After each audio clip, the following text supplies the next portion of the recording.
Hey everybody, welcome to Good DIY Plans. In this video, we're going to be going over how to make this heavy-duty tote shelf. This is a beginner-friendly step-by-step tutorial so that you can have it for your garage as well. For this build, we're going to be using the Home Depot HDX 27-gallon totes because they bend before they break, they stack nicely, and have deep interlocking lids. This prevents the totes from falling over when you stack them one on top of the other.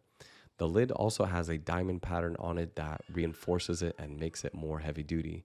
So for the price that you pay, this is overall a very solid purchase, and I think it's the best choice out of all the 27-gallon totes out there. I specifically designed the shelf so that the plywood cuts would be optimized, as that tends to be the most expensive part of the build. And also, the shelf itself is heavily reinforced on every level with additional 2x4s in between each shelf. This way, the weight is transferred down the leg and into the ground without having the weight be on the screws themselves. So the overall dimensions of this rack are going to be about 96 inches when you add all the totes. And then we have 30 and 5/8 inches deep and then 89 inches wide. So let's go ahead and dive into how to actually make this. The first step you're going to need to do is gather your materials. So here we have two 2x4s that are 86 inches long in the green, and then four 2x4s that are 21 inches long in the tan color. So go ahead and secure all these components together. Use 3.5-inch screws, pre-drill and countersink this. The reason why we pre-drill is so that the wood doesn't split. And then we're going to also add some glue for extra rigidity and security as well. So go ahead and add the 1/2-inch thick plywood sheet on top. So this is a 24-inch by 86-inch plywood sheet. If you don't have the ability to cut plywood at home, you can also get Home Depot or Lowe's to cut that for you when you're buying that plywood. Next, go ahead and secure the plywood sheet to the frame here. So use 2.5-inch screws, pre-drill and countersink this. Use wood glue as well to make sure that it's extra rigid and safe. And go ahead and make a total of 3 identical shelving units like this. The top shelf is going to be slightly different. So we're going to be using 2 pieces that are 83 inches, 2x4s, and then one 86-inch 2x4, 2 21-inch pieces, and then 2 29-inch pieces. So the first part will be to connect these components here together. So secure them with 3.5-inch screws, again, pre-drill and countersink. We're going to add that last pink piece right here in just a moment. So go ahead and secure that second one. It would be difficult to secure these tan or beige pieces if you had secured this piece prior. So go ahead and add the plywood sheet on top of this as well. So again, we're using an 86 by 24 plywood sheet. So secure it together with 2.5-inch screws, pre-drill and countersink that as well.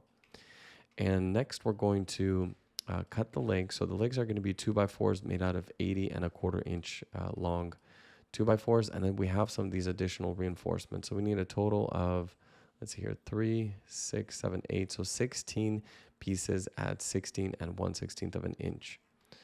So lay everything out, and we're going to go ahead and start securing things together. So you're going to need to have this either on the floor or a leveled surface. Go ahead and secure the first shelf to the legs, and it has to match here with the reinforcement piece as well. So use 2.5-inch screws so that these screws don't poke through to the other side. Use wood glue for additional reinforcement, and then go ahead and add the next one just like that. And then go ahead and secure the last 2. It's all going to be the same method. The next step is to add the second set of legs and reinforcement here at the top, just like you did at the bottom.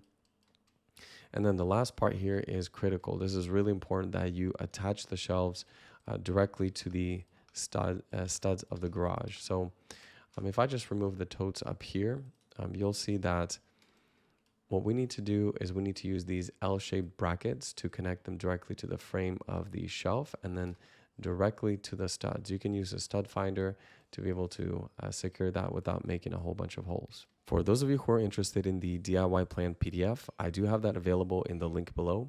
It's much more detailed than this video. It includes the lumber shopping list, the cut list, the tools list, also cutting diagrams, as well as the materials list and helpful links so that you would be able to purchase everything that you need for this build. And of course, the step-by-step instructions. This way you can print this and then work offline in the garage at your own pace. To get X-ray vision for your totes, I recommend you check out SnapSort AI. This is an app that was developed so that you could see what's inside of those black boxes. You can search your entire inventory for those specific items that you're looking for. The part I like most is that it only takes about 2 seconds to add an item because AI image recognition actually tags and labels everything for you. So there's no more manual data entry. This app has thousands of active users and is available on Android and iOS. If this video was valuable, check out the next video on the screen.